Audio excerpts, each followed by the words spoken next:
If you're curious about UEFN, you already have some experience with Unreal Engine 5 or even 4. This video is going to give you a good introduction to UEFN. We're going to start with just opening the program, looking around the UI. We'll take a full workflow of adding some devices, then connecting those devices together, pushing that to a multiplayer-ready server on the Fortnite platform, testing out the game, and then I'll even show you what goes into publishing a game as well. Just so you have a clear view. It's going to take about half an hour, and all I really want is just to demystify things, but also put a lot of resources in your hands so that you're just ready to get started if you're interested in exploring UEFN and the platform. Stick around to the end of the video because there's 7 things that I wish I knew when I started. So when you start UEFN, you're going to be faced with a few choices. You're going to have your existing projects. You're going to have some island templates you can choose from. You've got brand template for Fall Guys, some Lego islands to start with, and Rocket Racing, and now recently Ninja Turtles. These are simple starter kits, that's all. What I'd highly recommend is that you look at the feature examples. These are really for individual features, so if you really want to explore lighting, day sequence device, conversations, these are very light touch. The Talisman one is much more in depth. There's a couple of good Talisman talks that are worth seeing. It'll help you understand what they did here and why they did it, and there's lots that can be taken from that. You want to understand verse better. This is a great template to jump into that. And there's also some super helpful things like grey boxing, characters, cameras, NPCs, messing around with landscapes, the basics, and modeling, of course, as well. So the basics are all there. When you get to the point where you want to make a game, I'd highly recommend that you start with these game examples and see what they've done and how they've done it. Some of them really ramp up quite quickly in terms of verse complexity. Don't be put off by the learning curve on some of this. It's worth having a deep look at these. They're relatively straightforward. They get more complicated down here. Something you'll see here as well is that you've got the option for Unreal revision control. You want to keep this switched on. We'll talk about that in a second. When you sign up for the Unreal Creator Program, you're going to be able to create a team or join someone else's team. So you can put stuff out under your own name, or you can join someone else's team. Going to click Create. So this is our starting point. Everything looks pretty familiar. We have an outliner. We have a details panel. If we click on something that we see in the viewport, we're going to get that in the details panel. We've also got 3 devices here as well. We'll go into the details of things in a second. We have the modes that we're familiar with. That's up here, as you'd expect it to be. We have a lot of the same menus are here. As you start to hit some of the other menus, you'll notice that some other things in UEFN are much more reduced. In terms of the rest of the menu, everything else is the same, except for this one. You've got project size, and you'll also notice you've got launch session. There's no play button. In the sense, there's one that looks like a play button. It says start game. It's telling us there's a disconnected session. And then I've got the place actors. So everything looks relatively similar, right? Your windows are the same. You'll be able to do additional outliners, viewports, that kind of stuff. You will start to notice that, the verse menu is obviously new. You'll notice that things are a little more slimmed down. We have this project drop down. And in this project drop-down, we can find project settings. Looks nothing like the project settings in Unreal. What else is in the project menu? Okay, so we've got 2 things here under what it says is optimization. One is project size, which matches this here. So there's 2 things we really want to know about a project when we're making it UEFN.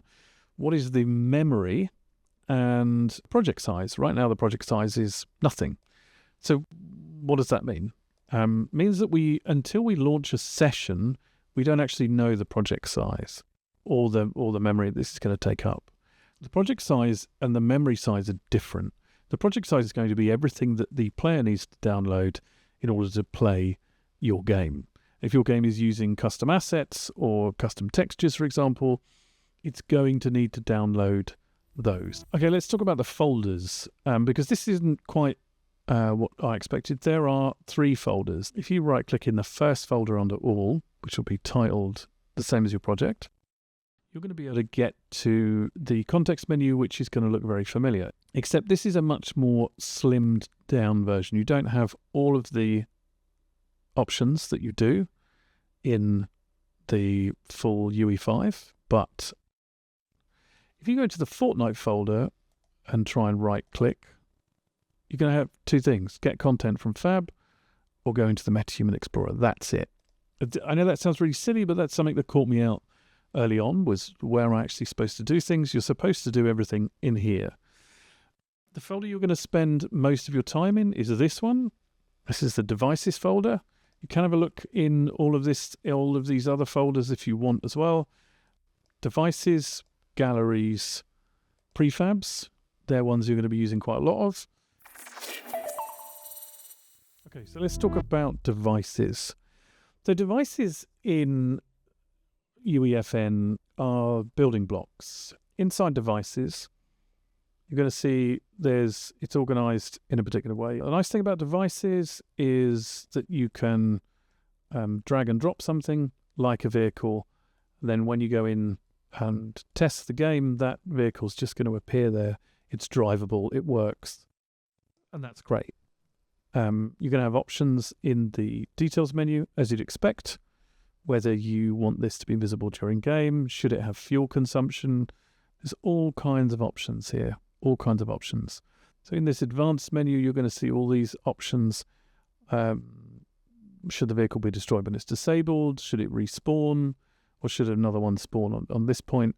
Should players be able to boost, so drive quicker for a certain amount of time? How long will it take the boost to regenerate? So I know some people are going to be looking at it thinking, well, I want to set up how the car works. One way to look at this is configuration, not customization. But how this stuff is set up is what makes the game fun. Then that's really what matters. So what damage that will cause to players, all of these things, changing these things ever so slightly is going to give you a slightly different game. So those things are up to you. So you can go looking for something if you're like, well, okay, how would I find the button? Where would I find a button? Would a button be in mode? Would it be part of a logic there? Okay, there it is. If you're not sure, you can always highlight the parent as you would in Unreal. You probably know this. And then just look for whatever you're looking for. Button. Okay, there's two different buttons. Okay, that's great. What do I get if I do vehicle? I'm going to get all the vehicles, but I'm going to also get some other things as well. And what if I type in player? Okay, there's lots of stuff. Audio players, player checkpoints, player reference, player marker, player spawner. Nice way to find out what anything does in here. Hover over it, and you can see that it's going to tell you the sets of players spawn point when activated. It could also be used to clear player inventories. Tracks when a player enters or exits something. Player spawner spawns a player at a location. So let's add a button to this. So I'm going to go back to button. I'm going to pull out a button here. Let's just center on that. Now, what I want to do is, let's say I want to pop all of the tires when I press this button. So I can go pop all tires. I can pick this actor from the scene, and then I've got on interact as an option there. So if the player touches this button, it's going to pop all the tires. Now, the useful thing is if I click on the button itself, the button's going to show me the events that it's set to doing. So it's telling me that the SUV spawner, which is the title of this here, SUV spawner. If I change the title of that, when I go back to the button, that's changed in here as well. So that's super useful. Really easy to find stuff. If you have a lot of stuff in there and you don't know how to find, okay, which spawner is this? Because I've got 10. You can just click this button and it will select and show you exactly which one that's tied to. So when I interact with this button, I can just look down in the details panel for this. I can see that the button is selected and on interact. If it had more options, I could select them there. Okay, so let's make another button. So we can duplicate and do everything we can in Unreal. It's exactly the same. What the mental model you want here is you click on the object that you want the button to have an effect on, and then you're linking back to the button from that. So if I want the button to repair the tyres on here, because that was an option, these are all the options you've got. Enable, disable, respawn, destroy, assign driver. Okay, so we've got all these options on here. So I want this button, which is button 2, to repair the vehicle. I think that's going to repair everything. So let's change it to this one. Let's put button 2 on interact, and that's going to repair those tyres. So we've got two buttons doing two quite different things. I've noticed that the logic of setting up events in Unreal is actually feels a little counterintuitive because you kind of have to do it backwards. Let's just take a minute to get a clear mental model of events. How should we think about events in UEFN? So when we talk about thinking in events, usually people think, if this, then that. And what we mean is, if this trigger, then that action. So if this trigger, then that action. So we could say, if a player presses this button as the trigger, then pop all the tyres on the car. So when that's the action. Okay, so if this, then that. I actually find that when this, so do that when this, works better. So put the action before the trigger. I'm talking about in terms of a mental model. So instead of thinking about it as if this, then that. So instead of thinking if a player presses the button, pop all the tyres on the car. So when we think about it as pop all the tyres on the car when a player presses this button. When you're setting up an event in UEFN, you don't say if this button is pressed. You don't do it here. It's reflected here once you've done it. You need to think about it the other way around. So pop all the tyres when the button is interacted with. The useful thing is if I click on the button itself, if you have a lot of stuff in there and you don't know how to find, okay, which spawner is this? Because I've got 10. You can just click this button and it will select and show you exactly which one that's tied to. So when I interact with this button, I can just look down in the details panel for this.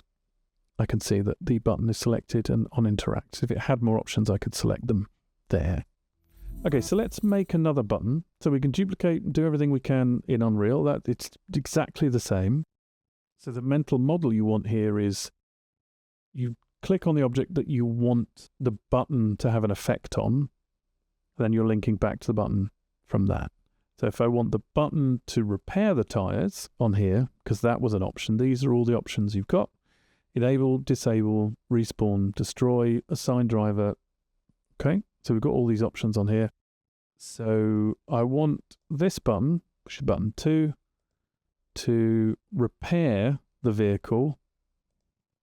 I think that's going to repair everything. So let's change it to this one. Let's put button 2 on interact, and that's going to repair those tyres.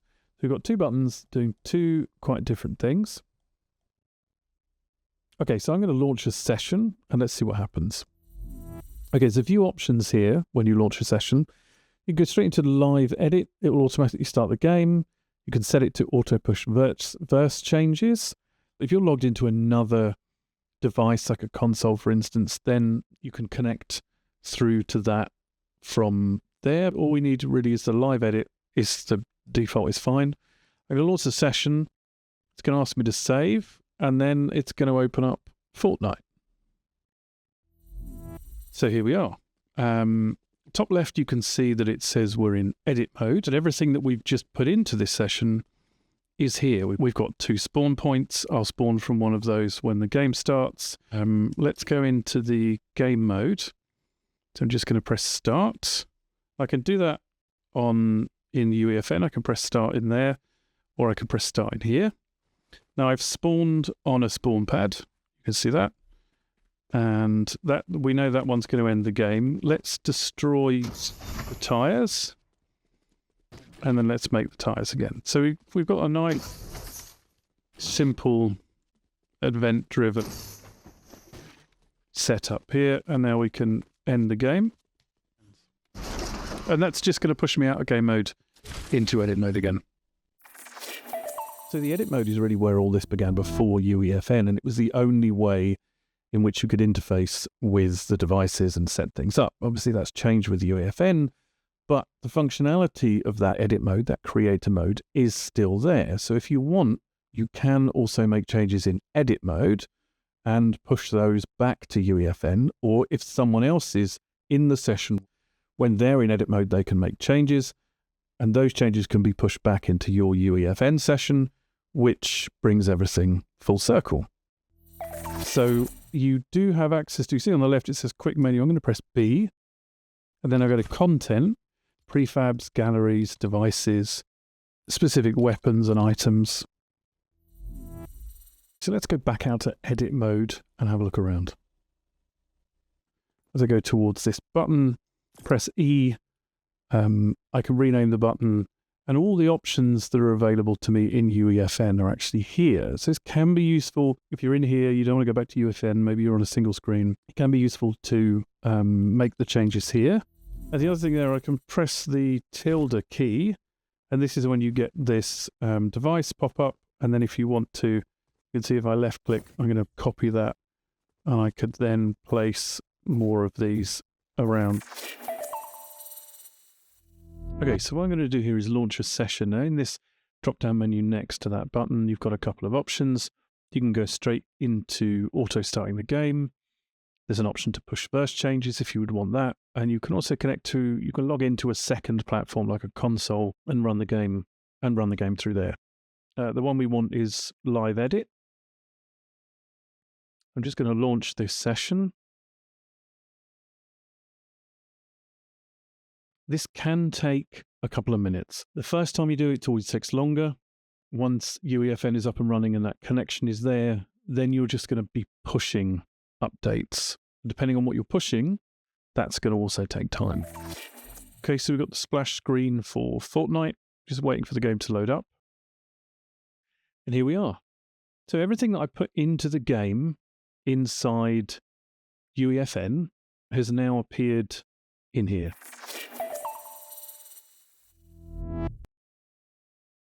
So if you're working inside the edit mode, sometimes you're going to see this in the top left-hand corner, push changes to refresh.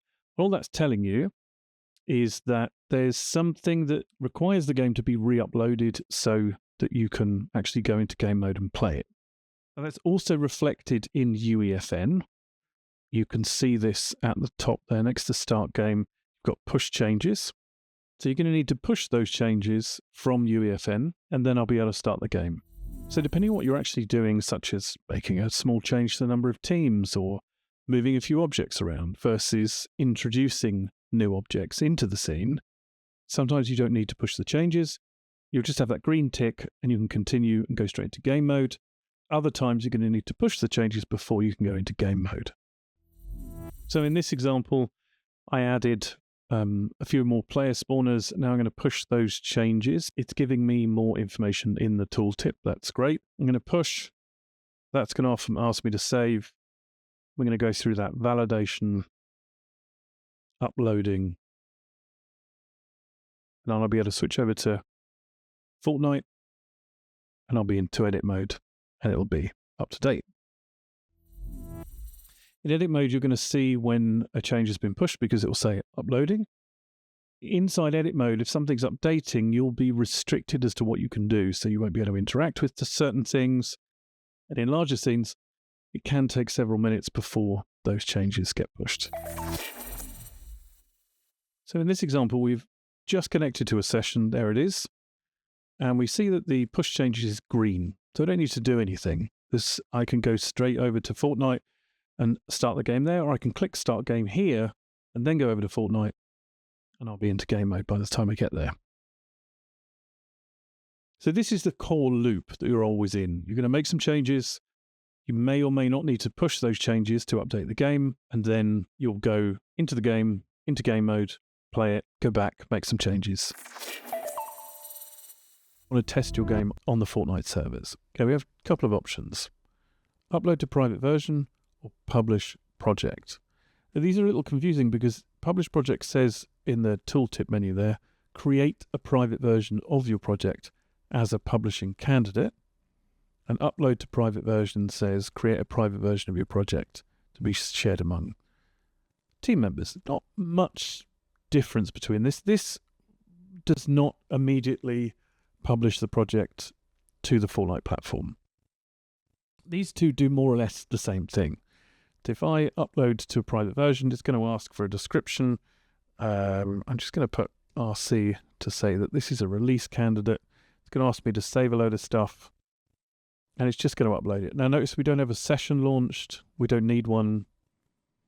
It's just going to upload to a private version.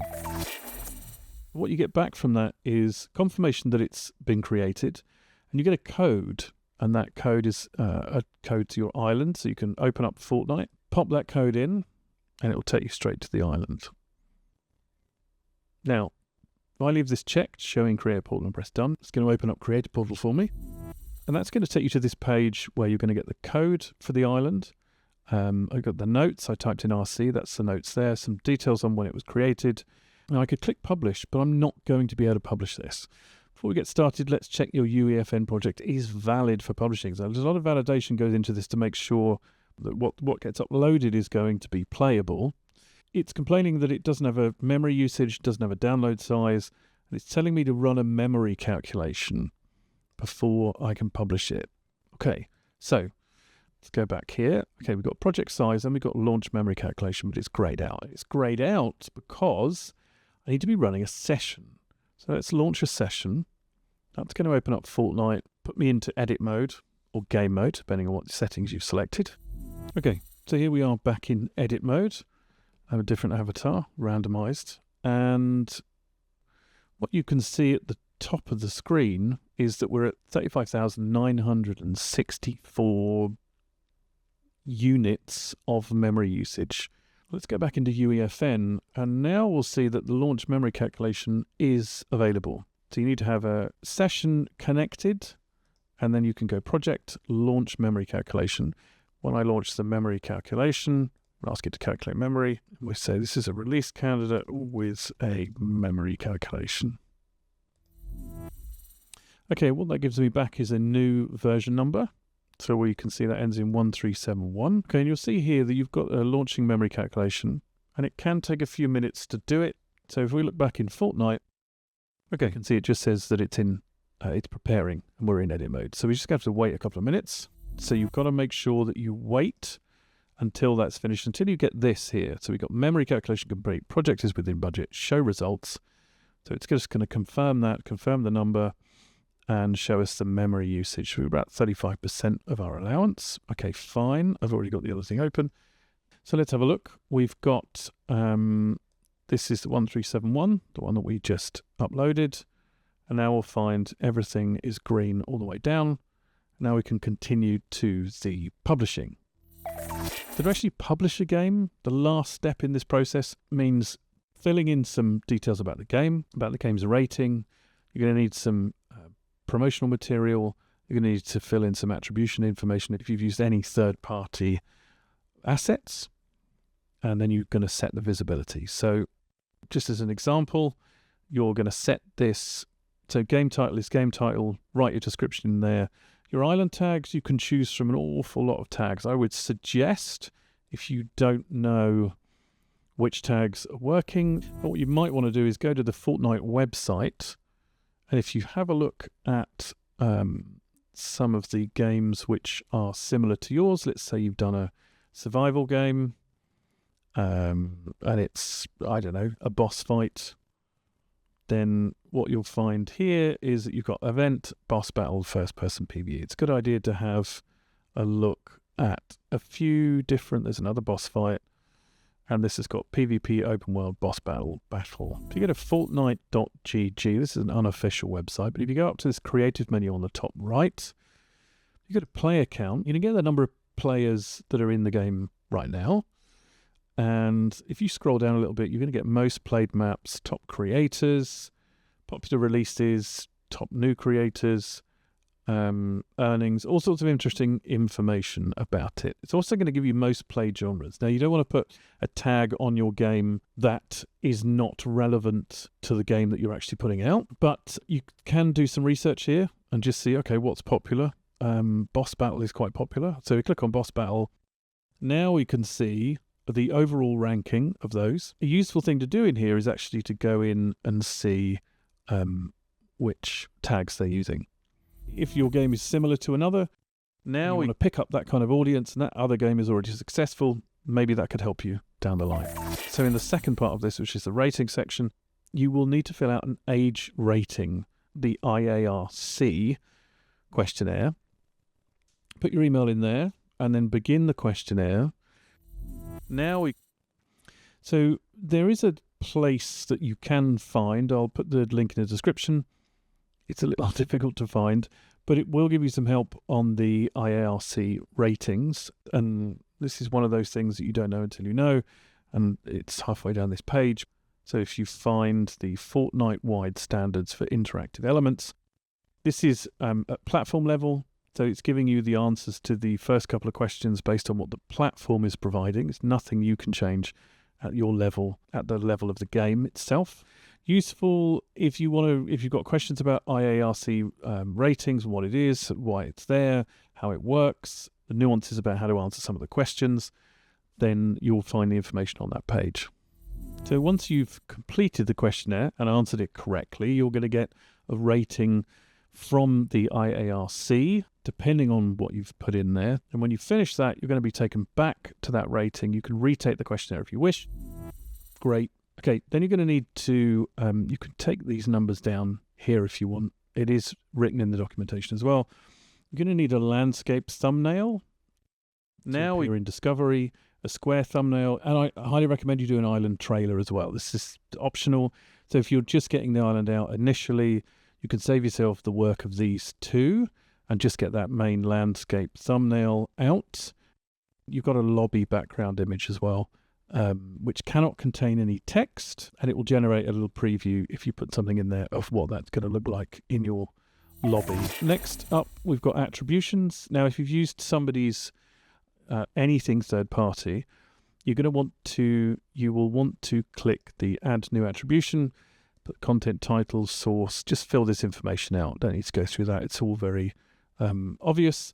And then the very last thing is to say whether it's listed, unlisted, or deactivated. So this has changed recently, much more like uploading to YouTube or something. So you don't have to list it straight away. It doesn't have to be eligible for Discover.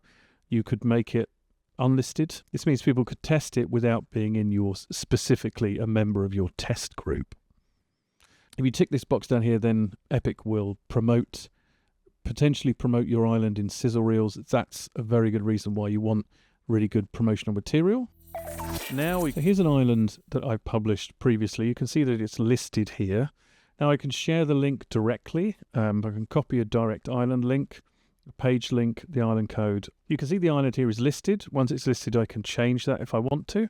It's only going to allow one of the versions of this to be active, to have an active status at any one time.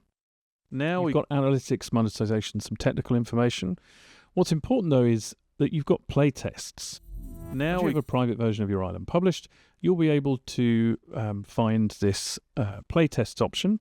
You're going to be able to manage a playtest group. If you click in there, you'll be able to add new playtesters by giving them a code. You have owners, administrators, publishers, collaborators. You do all of that in here in Manage Team. Team members are the people who will be working with you on actually creating that stuff. If you want people just to play test your island, perhaps you've got a Discord or something, or a group of people you want to play it, you can just give them this link and they'll be able to click that and go straight through to become an active playtester on your island. Now let's look at 7 things I wish I knew before I started that hopefully might help you. If you want to move something around, a nice way to do that is let's select a couple of items. We can do Control X, cut them, and we can go anywhere else we want. And then rather than dragging them over, trying to move them, you just paste here and you'll get them closer to where you want them to be. Pressing Escape is going to bring up your menu. It's a convenient thing here is being able to respawn. So maybe you've done something weird, you can respawn, and that's going to put you back on a spawn pad. Useful thing with edit mode is if I press space twice, you enter this fly mode, see, and you can actually go through walls, which is super useful because you don't always want to run around a level. You might just want to go to a particular spot in a level that you're working on, come out of that fly mode, then have a look around. Something else worth knowing, if you press escape, go into island settings, you get a debug menu. And these debug features can be really useful. So if you're using AI NPCs, you can show the navigation for those. You can give yourself invincibility. And fast iteration mode as well will allow you to move a little bit quicker between edit and play. Hard to tell sometimes, but I try and turn it on to maximize any of that iteration time. If you want to find all actors of a type, what you can do, you can select any object and then all of the same class. So Control-Shift-A, and that will get you every trigger volume. You can change the scalability settings just as you can in Unreal. You also have a preview platform button. So if you want to know what's this going to look like on a Gen 8, Gen 9 console, portable, on iOS, or on Android, you can select that here. If you want to select something, like a prefab, then all you're going to need to do is click on one part of it, and then you don't have to scroll all the way up top. It's going to give you the parent. Click on the parent, then you're going to be able to move that around, no problem.